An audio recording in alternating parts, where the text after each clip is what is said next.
Good morning. So it's Dave Churchwood here from Little Acorns Forest School. Today I'm going to show you how to make a simple fire for forest school or survival or bushcraft, whichever way you like. The first thing we need to do is make sure we've got a safe area. So if you look here, we've got our fire square. The square is identified quite well. We've got pegs in around the outside, so it's a permanent fire pit. The next thing I've done is the prepare part of the fire lay itself. I've got safety kit here, so I've got gloves here. Over in the corner over there I've got my my first aid kit, my burns kit, and my water can. Okay, so I've got loads of that. I've got my my tinder, so I've got my cotton wool pads there. I've got some birch bark in here ready to go, which I've taken off one of the birch trees, silver birch tree, and then I've got my stage 1, 2 and 3 kindling for the fire lay itself. The most important thing that you can remember when you're making your fire lays is the preparation part of it. If you can imagine, the fire is like a hungry child. Okay, it needs all the food right now, not a little bit now and again. So the most important bundle which we've got is our stage 1 bundle. As I've got here, you can see really thin, as thin as we could possibly go on the birch, or thin as you could possibly go on the really small branches that you've got, and a really good handful. Okay, the length of this should be around about from your fingertips to your elbow, so you've got plenty of room, so when you place this on the fire, okay, you don't burn your hand. All right, so that's our stage 1 there. Stage 2 here, a little bit thicker. All right, mixed in with that, I've got a little bit of stage 1 there just to help it along. Okay, and again, another big handful of that. All right, and then I've got the thicker stuff here, the stage 3 stuff. Once I've got the fire lit, then I'll put on my gloves, and then I'll start feeding the fire with the fuel. Okay, and the fuel will get bigger and bigger, depending on what sort of use I'm going to have from the fire. Okay, so this fire we're going to do today is going to be for boiling some water. All right, so what I need to do to start off with, make sure that there's nothing on the ground in the fire lay itself. Okay, so I've placed some sticks horizontally there, a bit of a waffle or hashtag or whatever you want to call it. Okay, and all this does is just raise the fire off the floor a little bit. Okay, I'll just move these over to here as well. It's fuel. Okay, so I'm ready to go now. So what I'm going to do is I'm going to get my birch bark, get myself a decent amount of that, just agitate it a little bit by rubbing it together, place that onto our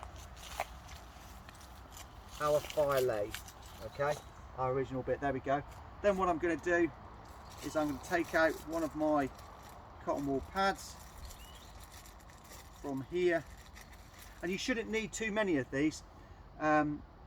With this, I reckon you could probably light, especially this time of year, we're now just getting into autumn, everything's dry. Okay, you need one of these to light. Okay, what I do with this one is I open it up a little bit like a book, all right, but not pull the pages out totally, and then I'm just going to tease out the fibers so that I've got a better target area. Then I'm going to place that down by the silver birch bark. Okay, I'm now going to get my fire steel. Okay, here we are. So fire steel here, ferrocerium rod and a striker. This type I prefer. I think they're really useful, and they're really good for the kids to grab hold of. They're joined together a little bit of cordage. Okay, that works. On the striker part of it here, right, you know you've got it the right way up because it says up. Okay, and on this left hand side we've got a little bit of a ridge on there, which helps. Okay, so what I'm going to do now is I'm going to get started. I'll just have a couple of practice strikes. If I angle this at 30 degrees away from me, like so, and then press down really hard and push away, I'll get a good spark. Okay, ferrocerium rods, okay, fire steels, not a flint and steel as some people call them. That's completely different. Okay, that'll come up in a further sort of video as we go along. Okay, so here we go then, ready to go. Just before I start, I make sure I've got my gloves, safety kit over there, all good to go. Go for the spark on. There we go. Get the spark on, get the birch bark ignited. Once we've got the birch bark ignited, I'm then going to put my stage 1 bundle across, layer it over there like that, just hover it slightly so that it's going to take, lay it on, and leave it. Okay, the next thing I'm going to do, as I get my stage 2 ready, hold it down the bottom end. Okay, and where I've gone 12 to 6 on this one, I'm going to go 3 to 9 on this one. So angle it completely at right angles like that, place it over the center of the fire like that. Okay, you can see the fire's smoking quite a lot. The smoke is coming off this because of the moisture inside the wood. So there is clearly a little bit of moisture inside the wood here. So there we go. Now we've got the stage 2 on. We'll allow that to heat up a little bit. Okay, and as this heats up a little bit, the flames will start coming through. All right, flames are starting coming through over there. So now I'm going to place my stage 3 bundle on. I stage my stage 3 bundle on 12 till 6 as before, and I'm just making sure that we've got enough fuel right in the center of the fire there.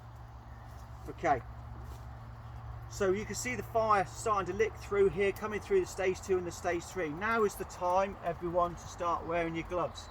Okay, your safety kit.